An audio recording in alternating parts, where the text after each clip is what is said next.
J'ai eu l'occasion de m'immerger dans la plupart des consoles de jeux modernes. Depuis la première génération, jusqu'à la PS5 et la Xbox Series X, de nombreux jeux et tendances ont vu le jour. J'ai vécu la montée des jeux en ligne avec WoW et CSGO, la transition vers la HD avec la troisième génération de consoles, l'essor des jeux issus de studios indépendants, la popularisation des MOBA ou encore la naissance de la VR. Je me souviens encore des difficultés auxquelles certains jeux ont dû faire face dans les années 2000 pour intégrer des Downloadable Contents payants, plus connus sous l'acronyme DLC. Et si on pourrait débattre de la légitimité des DLC, force est de constater qu'aujourd'hui, ils apportent aux joueurs les plus attachés une extension du temps de jeu appréciée. Pour les plus patients, il n'est pas rare de voir des offres incluant une édition Jeu de l'année ou GOTY pour une vingtaine d'euros et de bénéficier d'années de développement à prix réduit. Mais ces derniers temps, il y a une tendance qui m'inquiète dans l'industrie. De plus en plus de jeux sont publiés dans un état qui serait considéré comme une bêta encore 10 ans de cela. En additionnant ce constat à l'augmentation vertigineuse des microtransactions, il est difficile d'appréhender que Baldur's Gate 3 est sorti en 2023. Baldur's Gate 3 est un jeu fini à sa sortie. L'aventure entière est disponible et tous les équipements sont obtenables moyennement votre temps, mais en aucun cas votre argent. Alors que c'était la norme dans les années 2000 et au début 2010, l'industrie a porté son attention sur un modèle bien plus lucratif, bien souvent au détriment des joueurs. Dans cette vidéo, nous allons voir plusieurs exemples de jeux live service et tenter de comprendre pourquoi ils appartiennent à cette catégorie. Alors préparez vos Season Pass et restez informés de la dernière note de patch, car aujourd'hui, on va traiter des jeux live service. Pour bien définir un jeu live service, ou jeu vidéo en tant que service, il faut d'abord en poser les bases. Dans ce but, je suis allé explorer Reddit à la recherche d'une définition qui conviendrait, et je pense en avoir trouvé une qui correspond. Un jeu vidéo live service est un jeu conçu dans le seul but de faire jouer le joueur le plus longtemps possible dans l'espoir que ces mêmes joueurs dépensent de l'argent dans des microtransactions. Cela est couramment effectué en rendant le jeu vidéo aussi engageant que possible. Il est important de noter qu'engageant n'a pas le même sens que fun ou juste agréable. Ici on parle d'engagement dans le sens de faire revenir le joueur encore et encore sur le même jeu. Le premier exemple le plus connu de microtransactions ou de modèle pay-to-play remonte à l'époque du mastodonte Blizzard, World of Warcraft. Annoncé à l'ECTS en septembre 2001, la première version de World of Warcraft a été lancée en novembre 2004. Pour la somme de 15$ par mois, les joueurs pouvaient profiter de l'expérience complète de World of Warcraft. Dès son lancement, le jeu a connu une popularité fulgurante, comptant 5 millions d'abonnés un an après son lancement. Cependant, c'est véritablement avec la sortie de Burning Crusade, la première extension de WoW, que le jeu a pris une toute autre dimension et a consacré Blizzard en tant que géant du MMO. L'année du lancement de Burning Crusade, le nombre d'abonnés a pratiquement doublé, atteignant 10 millions de joueurs. Ces chiffres peuvent sembler modestes comparés aux normes actuelles, où des jeux comme League of Legends comptent 180 millions de joueurs inscrits, ou encore le dernier Call of Duty peut revendiquer 7 millions de joueurs actifs. Cependant, à l'époque, l'industrie du jeu vidéo n'était pas encore aussi répandue et populaire. Les joueurs étaient encore qualifiés de geeks ou de nerds, et on ne se targuait pas à tous les coins de rue d'être niveau 60 avec son elfe paladin. Toutefois, lorsque l'on examine de plus près des extensions telles que Wrath of the Lich King ou Cataclysm, on peut les voir comme des extensions payantes de l'expérience de base ou des DLC. En effet, à leur sortie, ces extensions sont payantes en plus de l'abonnement nécessaire pour jouer au jeu. Extension après extension, Blizzard enrichissait l'expérience des joueurs contre une compensation financière supplémentaire, espérant ainsi les retenir jusqu'à la prochaine itération. Il est important de noter que contrairement aux simples cosmétiques que l'on trouve dans certains jeux, les extensions de World of Warcraft ne se limitaient pas à de simples ajouts visuels. Pour Burning Crusade, cela a marqué l'introduction de 2 nouvelles races jouables, la découverte de Lootland, qui est un nouveau continent explorable de cette extension, un passage du niveau 60 au niveau 70, de nouveaux raids et donjons à explorer, et bien plus encore. Passer du niveau 60 à 70 dans Burning Crusade prend généralement environ 2 à 3 mois de jeu modéré pour la plupart des joueurs. On parle donc à minima de 3 à 4 mois de contenu pour 35$. Alors que World of Warcraft est à son apogée après le succès de Wrath of the Lich King, Brendan Breck et Mark Merrill, deux étudiants en affaires de l'Université de Californie du Sud, sont convaincus qu'il est possible de créer un jeu qui serait le seul jeu dans la bibliothèque des joueurs. Ils décident donc de créer leur compagnie Riot Games en 2006. Je pense qu'à ce moment-là de la vidéo, on a tous compris que le prochain exemple, c'est League of Legends.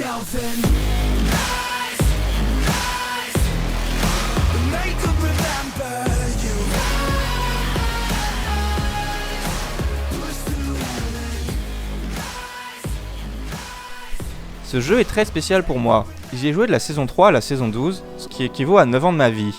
Avec énormément de tryhard, je suis passé platine, voire diamant. J'y ai vécu des moments épiques, mais aussi des moments plus moroses. League of Legends est devenu le jeu le plus emblématique des 15 dernières années pour l'industrie du jeu vidéo, et a réussi à monopoliser l'attention de millions de joueurs, dont la mienne. Lancé le 27 octobre 2009, le jeu n'a pas immédiatement connu le succès. Il a fallu attendre 2011 pour qu'il gagne en notoriété, et en 2014, il est devenu le jeu le plus joué au monde, avec 27 millions de joueurs hebdomadaires. League of Legends est un jeu très intuitif à comprendre. Il propose un mode de jeu populaire, un champion par joueur, 5 joueurs par équipe, et 2 équipes. Le but est simple, détruire la base adverse. Rarement, les fondations d'un jeu ont été aussi simples. Cependant, là où League of Legends se démarque, c'est dans la profondeur de son gameplay. Avec 165 champions disponibles, les chances d'avoir une partie avec une configuration identique aux 10 précédentes sont minimes. À peine a-t-on lancé une partie, que l'on réalise déjà que l'on n'aura jamais fini de découvrir ce jeu. En effet, l'une des caractéristiques essentielles d'un jeu live service est l'absence de fin. Et dans cette catégorie, League of Legends est maître. Un autre aspect significatif de League of Legends réside dans sa capacité à récompenser les joueurs pour leurs actions, déclenchant ainsi l'un des moyens les plus puissants pour fidéliser un joueur, la dopamine. Chaque créature ou adversaire tué rapporte de l'or. L'annonceur célèbre des moments épiques en annonçant des triple kills, quadra kills, voire des pentakills lorsqu'un champion réalise une série de kills, et des primes sont mises en place pour les joueurs les plus aguerris. Le système d'honneur renforce le sentiment d'être compétent, et être compétent, il le faut. Car Riot Games récompense davantage les bons joueurs grâce à un système de parties classées et de récompenses cosmétiques. Au fil des parties, le joueur commence à comprendre que l'issue d'une partie est aléatoire, mais qu'il peut en influencer le résultat. On réalise alors que des mécanismes similaires au jeu d'argent entrent en jeu. Une partie de LoL est équivalent à un événement aléatoire qui conduit à un gain ou à une perte. Le cerveau étant naturellement plus réceptif aux défaites qu'aux victoires, il entre dans un cercle assez vicieux. Si le résultat est une victoire, il faut continuer. Mais si le résultat est une défaite, il faut aussi continuer. Il s'agit d'un cycle sans fin où l'objectif de victoire s'efface face à l'amertume de la défaite.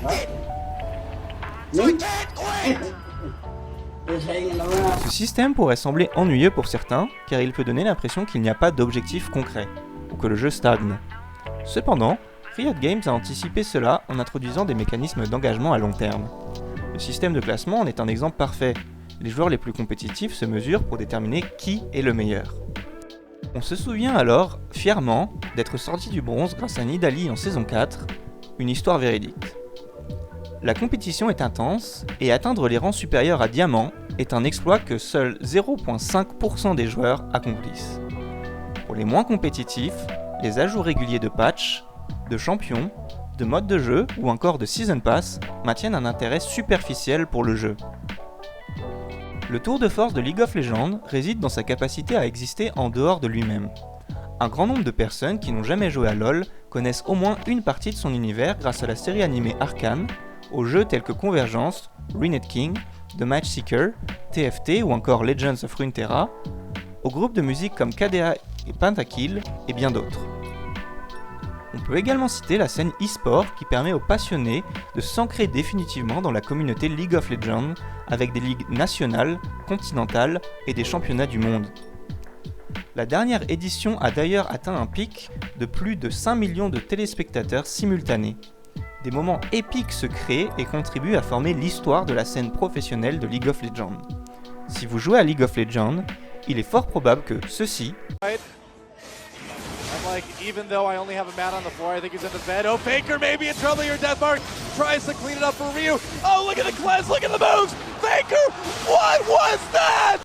Ou encore, ceux-là, straight up towards those super minions in the base. You can see it coming in there. Peke is desperately on towards the Nexus. Kevin is going to be able to go towards him. He's trying to do it, but meanwhile they're in the base. Yellowstar's trying to defend them in the base. Peke is trying to take the Nexus down. Is anyone going to be able to deal with this one? Catches him with another axe. He's very low.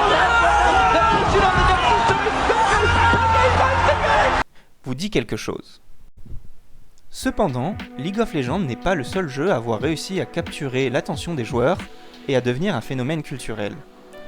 Un autre titre a émergé sur la scène du jeu live service, bouleversant l'industrie du jeu vidéo à tel point qu'il est impossible de dénombrer tous les jeux ayant tenté de l'égaler. Chimique était sa potion de bouclier car il détient la formule secrète, du style qui se reflète, c'est le moment de parler du géant Fortnite. Pourquoi? Car j'ai la formule secrète. Hey yo yo yo, Chimique était ma potion forte. Il est impossible de parler du live service sans évoquer Fortnite. Si League of Legends et World of Warcraft ont été deux jeux majeurs conduisant à notre ère des jeux vidéo en tant que service, Fortnite en est le porte-étendard. Développé par Epic Games, la première version du jeu était une sorte de tower defense en coopération où il fallait résister à des vagues de zombies. La version Battle Royale, celle que nous connaissons tous, n'a été publiée que 2 mois après la sortie mitigée du mode solo. Et là, c'est le succès immédiat. 20 millions de joueurs inscrits en 4 mois, atteignant le chiffre hallucinant de 272 millions de joueurs actifs en janvier 2022.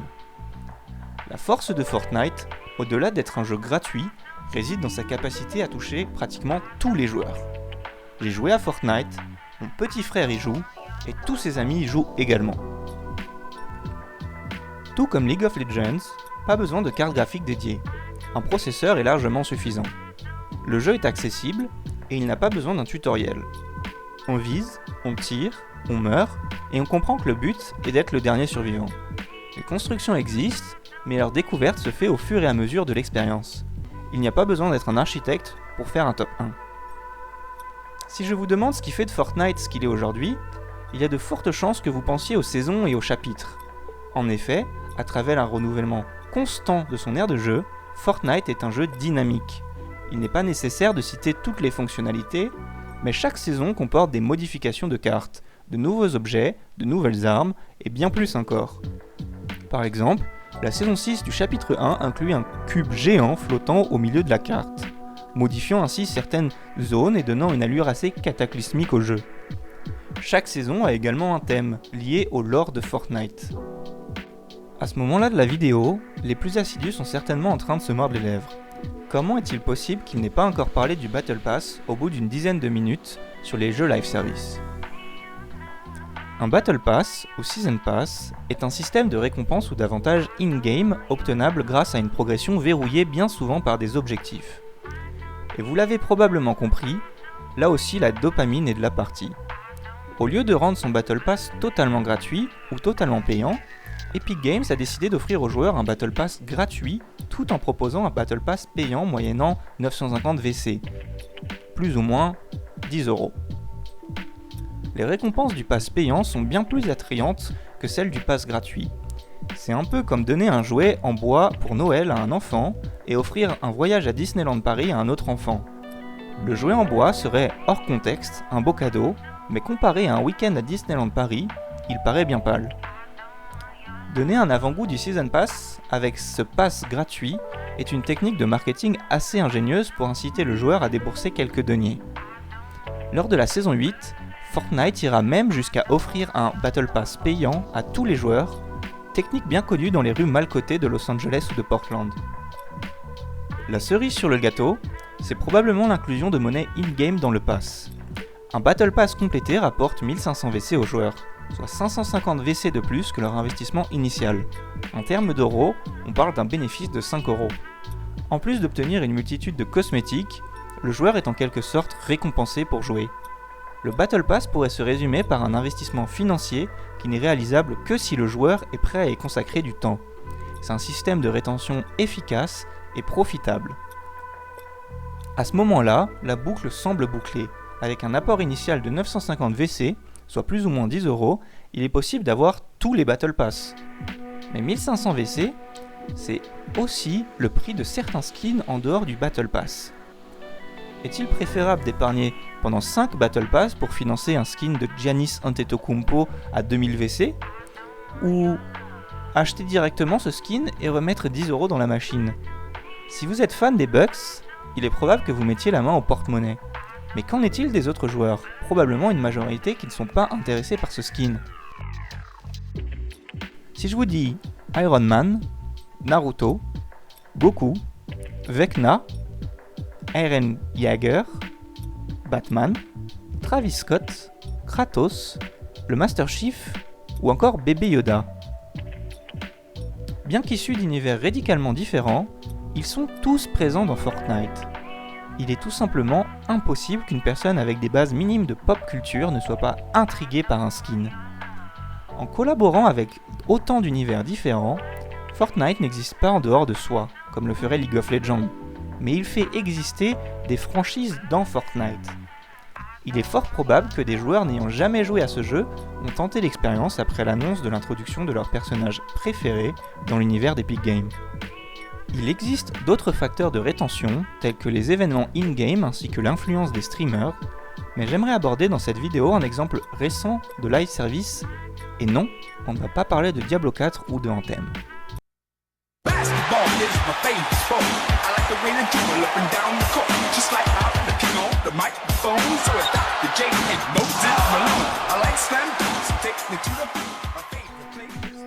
Passionné de basket et de jeux vidéo, j'ai été témoin de l'évolution des jeux de basket au fil des années. Mon premier contact avec cet univers s'est fait avec NBA Live 09 sur PSP, suivi de près par un jeu qui a marqué mon expérience de joueur, NBA 2K12, sur Xbox 360. L'expérience débutait de manière mémorable avec une cinématique d'introduction, bercée par la musique légendaire de Curtis Blow, nous plongeant instantanément dans l'ambiance du basketball des années 80. Ce jeu m'a séduit dès le premier instant avec ses graphismes réalistes pour l'époque, le mode joueur de légende qui nous plongeait dans les plus grands moments de l'histoire du basket, et une carrière immersive sans fioritures. À l'époque, on sentait que les développeurs étaient de véritables fans de basket. 11 ans plus tard, je décide de renouveler cette expérience avec 2K23. C'est l'expérience ultime de basket, mais si on fait un petit détour sur Metacritic ou sur jeuxvideo.com, on s'aperçoit que tout n'est pas si rose. Le jeu peine à atteindre les 4 sur 10 et ce n'est pas sans raison. Si on s'intéresse à l'évolution des notes de NBA 2K au fil des années, aucune note n'est en dessous de 5 sur 10. 2K14 peine à rester au-dessus de 5.1, mais globalement les jeux avoisinent les 7 sur 10. Néanmoins, c'est à partir de 2K18 que les notes deviennent catastrophiques avec une moyenne de 2,4 sur 10, le dernier opus affichant un triste 2,3 sur 10. Il est possible d'expliquer la note de 2K18 par la démission de Christoph Hartmann, ancien président de Take-Two Interactive, le studio derrière NBA 2K, en mai 2017, soit 4 mois avant la sortie de l'opus. Cependant, rien ne s'est amélioré par la suite. C'est avec NBA 2K13 que la franchise 2K a introduit son premier système de monétisation significatif. Les microtransactions sont devenues omniprésentes, permettant aux joueurs d'acheter des Virtual Currency, ou VC, pour améliorer leurs joueurs virtuels dans le mode My Career. Cette introduction marquait le début d'une tendance dans l'industrie du jeu vidéo, où la monétisation in-game prenait de plus en plus d'ampleur. Les joueurs étaient désormais incités à dépenser de l'argent réel pour progresser dans le jeu, un concept qui allait devenir central dans les itérations ultérieures de la série 2K. De plus, NBA 2K13 a été le premier 2K à introduire les modes Ma Carrière et My Team, qui ont contribué à la popularisation de cette forme de monétisation. Le mode My Career est le symbole des derniers 2K, et aussi le mode le plus joué. Créez votre propre joueur, votre propre style de jeu, vos animations, votre style vestimentaire, enfin, devenez qui vous voulez, mais surtout, devenez le meilleur joueur du monde. Ce mode de jeu, considéré comme juste dans ses premières versions, s'est avéré devenir de plus en plus chronophage via un ralentissement de la progression du joueur. Il faut jouer toujours plus de matchs pour faire évoluer son joueur, à moins de dépenser des VC afin d'accélérer votre progression. Le mode My Team repose sur un système de monétisation similaire. Les joueurs peuvent gagner des cartes de joueurs à travers des objectifs plus ou moins chronophages. Ces cartes, dites free-to-play, sont bien souvent moins fortes que les cartes disponibles dans les packs. Afin d'obtenir un joueur dans un pack, il faut soit acheter des packs et prier pour obtenir le joueur désiré, système assumé de lootbox, ou alors il est possible pour des joueurs no money spent, une autre dénomination de free-to-play, d'acquérir sa carte convoitée avec un système d'enchères. La maison des enchères était possiblement le seul endroit pour des joueurs ne voulant pas utiliser leur carte bleue de s'enrichir via un système digne des plus sombres heures du capitalisme. Avec 2K21, Take-Two introduit un système intéressant de saison. Toutes les 40 jours, une nouvelle saison démarre avec son lot de récompenses. Certains joueurs y voient un ajout agréable, car gratuit pour le moment. Mais les joueurs les plus expérimentés commencent déjà à s'inquiéter de la direction que prend Take-Two, et il faudra attendre 3 ans pour confirmer ses doutes. 2K24 fait la transition en incluant 3 différents paliers de Season Pass, avec le plus cher coûtant, et écoutez-moi bien, car ce n'est pas une blague, $240 pour l'avoir pendant toutes les saisons, soit pour 8 saisons. À titre de comparaison, une saison de Fortnite, ça coûte 10€ et ça dure 10 à 12 semaines. NBA 2K étant annualisé, le jeu dure 52 semaines. Je vous laisse faire le calcul, mais 2K se met bien. Bon nombre de joueurs, fans de la série, défendent ce modèle en mettant en avant son optionnalité. Il n'est pas nécessaire de payer pour atteindre la note ultime de 99 avec son joueur. Et si cet argument est en surface avéré, il ne faut pas oublier que NBA 2K est un jeu conçu pour vous faire dépenser. La progression est volontairement rendue longue pour frustrer le joueur et vous propose 2 options. Payer 20 ou 30€ pour mettre des crosses dévastateurs ou des shoots depuis le parking, ou jouer pendant 30 heures sans vous amuser. C'est frustrant et c'est exactement ce que je veux. La goutte d'eau qui fait déborder le vase, c'est certainement le mode My Team qui se voit privé de la maison des enchères, signe très clair que Take-Two Interactive conçoit son jeu pour les joueurs qui paient. Le déclin des notes de la communauté sur Metacritic ou jeuxvideo.com n'est pas lié au gameplay. Un joueur qui ne joue qu'en local aura une expérience de jeu cristalline. Ce qui cause la colère des joueurs est tout simplement le manque de nouveauté d'un opus à l'autre ainsi que les coûts très élevés associés au jeu. Beaucoup de joueurs, moi y compris, prient les dieux du basket pour le retour d'un concurrent à Take-Two. Car oui, Take-Two Interactive est le seul studio de jeu ayant les droits d'utilisation de la NBA, négociant un deal de 1,1 milliard de dollars sur 7 ans en 2019, prix, soit dit en passant, doublant par rapport aux derniers accords.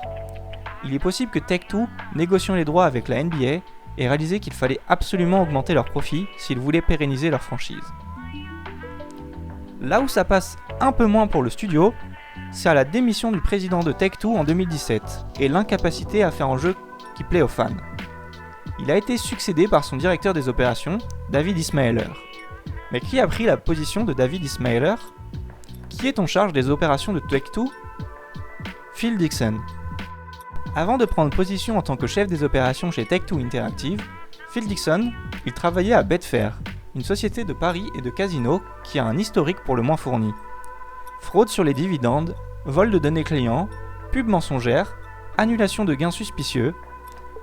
Et Phil n'était pas un simple manager dans la compagnie. Non, il était directeur des opérations. Je ne dis pas que Phil Dixon fait un mauvais travail, je n'oserais pas. Mais peut-être qu'il y a un lien entre le recrutement d'un ancien cadre d'une agence de paris en ligne et la colère de la communauté 2K qui se sent, et à raison, comme une vache à lait.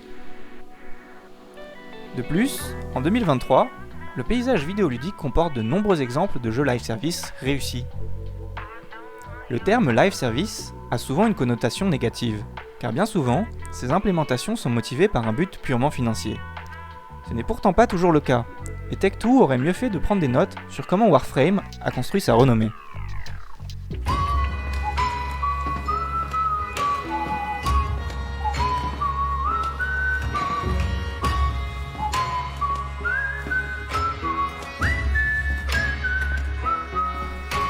J'ai dépensé de l'argent dans seulement 2 jeux, League of Legends et Warframe.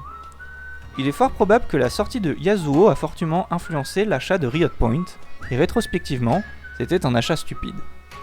Mais je ne regrette en aucun cas l'achat d'environ 20€ de Platinum sur Warframe. Après plus de 450 heures de jeu, je n'avais que du love pour Digital Extreme. Warframe peut être catégorisé comme un extraction shooter. Le joueur est transporté sur une planète et doit remplir un objectif. Une fois l'objectif fini, il suffit de retourner à son vaisseau et l'instance de jeu se termine. Ce type de jeu procure une expérience similaire à l'exécution d'un donjon ou d'un raid dans un MMORPG. D'ores et déjà, Warframe est un jeu PvE, et l'aspect social s'en retrouve beaucoup plus calme. Il n'est pas question de savoir qui est le plus fort, mais de tous s'allier pour accomplir un objectif commun.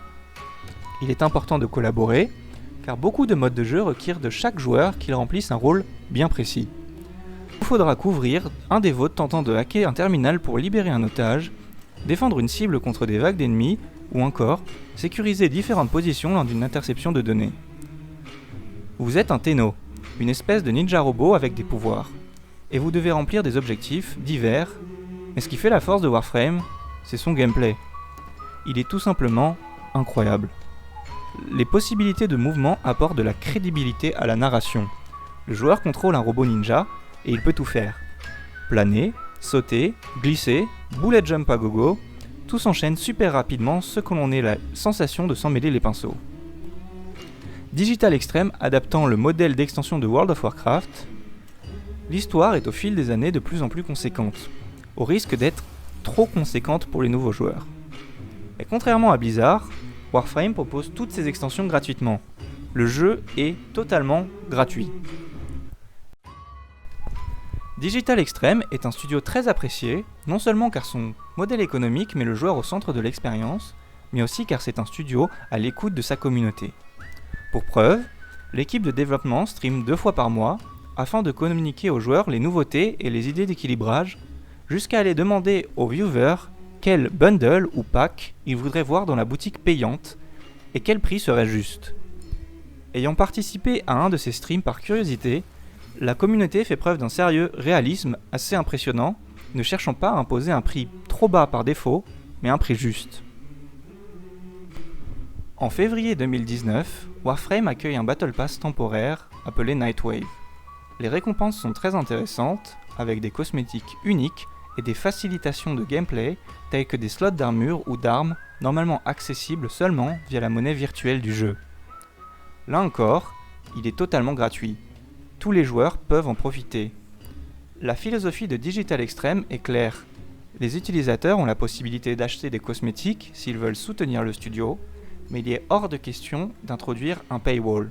Warframe ira même jusqu'à atteindre le palier Gold sur le classement Steam 2022 des jeux les plus rentables, aux côtés de GTA V, Red Dead Redemption 2 ou encore FIFA 23. Preuve qu'il est possible d'être rentable sans transformer son jeu en casino déguisé. Bien sûr, je n'ai pas pu évoquer beaucoup de jeux dans cette vidéo. Diablo 4, Anthem ou encore Destiny 2 sont souvent évoqués négativement comme des exemples récents de jeux live service. Ces titres ont suscité des débats passionnés en raison de leurs pratiques monétaires controversées. Cependant, ils fournissent également des enseignements précieux sur ce qui a pu mal tourner. En conclusion, la rétention des joueurs émerge comme un pilier incontournable du succès des jeux vidéo contemporains. Les studios choisissant la direction du live service ne peuvent plus se contenter de concevoir des expériences ludiques initiales captivantes, mais doivent également élaborer des stratégies ingénieuses pour encourager les joueurs à rester investis sur le long terme. À travers les exemples cités, plusieurs techniques essentielles de rétention ont été évoquées. Tous les jeux mentionnés proposent un système de progression, une communauté active, une abondance de contenu ainsi qu'un équilibrage régulièrement mis à jour. La personnalisation des avatars via des événements cosmétiques et l'organisation d'événements in-game périodiques sont également des atouts incontestables. En fin de compte, le succès d'un jeu vidéo live service repose sur sa capacité à maintenir l'engagement des joueurs tout en adoptant des pratiques monétaires éthiques. Les jeux qui parviennent à créer une communauté engagée, à écouter attentivement les besoins de leurs joueurs et à équilibrer habilement le jeu avec un modèle économique sont ceux qui perdurent dans le temps. Il est donc impératif pour les développeurs de rester à l'affût des retours de leur communauté, de favoriser l'innovation et de s'adapter aux évolutions constantes de l'industrie du jeu vidéo pour garantir le succès continu de leurs titres live service.